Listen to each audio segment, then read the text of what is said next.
We all want to pay less tax, but sometimes paying less tax early in retirement can actually make us pay more tax overall throughout retirement. And I'll explain this and show it in our software here in a second, but for a lot of you, when you hit retirement, you receive a cash payout. Maybe it's from vacation time, sick time, whatever it is. But you have a lump sum of cash that you plan to live off for the first year or two of retirement and not draw on any other of your other accounts. But the reality is, living off cash, paying no taxes, can actually be detrimental to the overall tax situation for you. So let's jump into the software and take a look at what this actually means for you as you walk into retirement.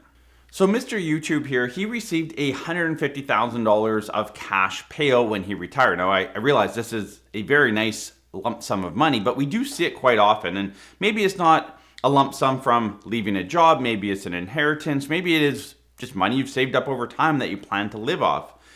So he also has $600,000 RRSP and $120,000 in his tax-free savings account. So if we go into the software, I haven't done any CPP timing, OAS, RSP meltdown, none of that. This is just looking at a very basic level for Mr. YouTube on what happens if you just took the non-registered, like the cash, and started spending that down. So you'll see on the far right, the non-registered investments, that's what he's living off of. Between the CPP, old age security, and his cash, he's living off that. And you can see the total tax bill is about $228 the first year and $482 the second year. Now, you can see his effective or his average tax rate is basically 0 the first 2 years, and then it jumps up to 11, then 12, and then up to about 16, 17 later on. His total tax bill, now this is the total tax he's going to pay through retirement till age 90, $339,000 throughout retirement. So here you have a situation where doesn't touch his RSP for the first few years, not touching TFSA, just using basically his cash and his government benefits and CPP and old age security. Now his need is about $60,000 a year, and I've left this level throughout, and then some travel money. Now you might be thinking, Adam, like this looks great to me, $60,000, he's got lots of money. What's the issue here? Well, the issue is a few things. If we look at the software and how everything draws out, if we don't touch the RSP or RIF for the first few years, it means we're depleting those other accounts earlier. And in this example, we're running out of non-registered money in about 4 to 5 years, and the TFSA is depleted by mid-70s. So from 75 onward, the only account that he would have is his RSP or his RIF at that point. And that creates a really bad tax situation. What happens if he needs a new vehicle? He needs to replace a roof, a hot water tank, has any type of larger expense, a healthcare expense. These things will come up in retirement, and Mr. YouTube has left himself in a very tough position to pay those bills without incurring a large tax bill.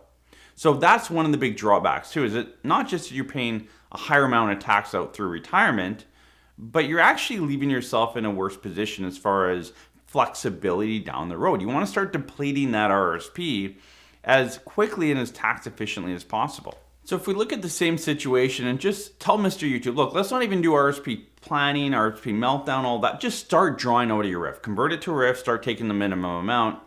At least he's taking about $24,000 a year out of that account, which means that he's taking much less out of the non-registered account. Again, the income needs the same, and you can see his average tax rate floats around 10-11% for much longer. Jumps a bit later, which we would deal with the RSP meltdown. Now you can see here, if I go total tax bill, even though he's paying a higher amount of tax earlier, you can see his total tax bill has dropped. Now it's not substantial, dropped about $12,000, but still, that's $12,000 extra in his pocket.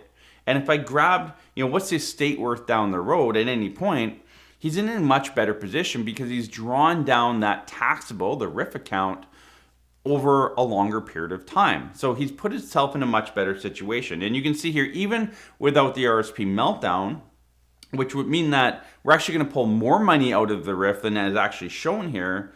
But you can see that TFSA account lasts till about 80 now. So we've extended that flexible account 5 more years. So if he has an issue or concern, we have more time to work with that. So for many of you, as you enter retirement, you're sitting on maybe an RSP, a LIRA, TFSA, maybe some cash or some non-registered investments, or you plan to get some, maybe through inheritance. Again, when you leave your job, there's many reasons. Maybe you're downsizing the house and you're gonna have this cash. We've seen that before where people retire, they sell their house and they have a lump sum of cash. And their plan is to live off that cash for 2, 3, 5 years and never touch their investments. Like literally just live off the cash.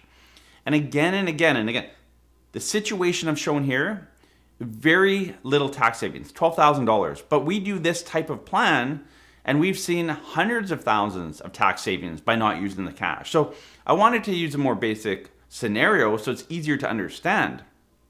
But the concept can be compounded in the wrong direction very quickly if you're not careful. So if you're sitting on cash as you go into retirement, you want to make sure you sit down with your planner to figure out how much of that cash should I be using, how much of my other investments should I be drawing on.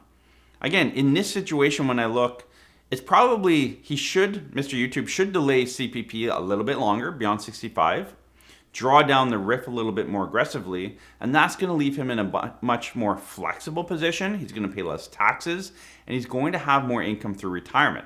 Cash is not necessarily king in retirement. It can actually be a detriment if it's not used properly. Now I get it. If you invest that money, it's going to have a tax liability, and I've mapped that into this scenario. So a lot of you are saying, yeah, but Adam, if I draw to my RIF, I'm paying tax. But if I use my cash, I don't pay tax. Plus, the growth on that is actually taxable every year. So I want to deplete that as quick as possible. And from a high level, that sounds great. But again, this is why it's important to take your information, your numbers, get it into proper software and do some proper planning with your financial planner.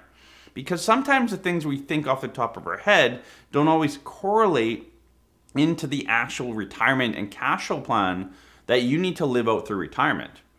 And so this is something we see quite often. And again, it may only be costing you 10 or 20,000 in retirement, but we've done a lot of plans where it's costing 6 figures of extra tax in retirement. And it's not just the tax bill that I'm concerned about, it's the flexibility. Again, even in this most basic example, it's extending that TFSA account for the client by 5 years.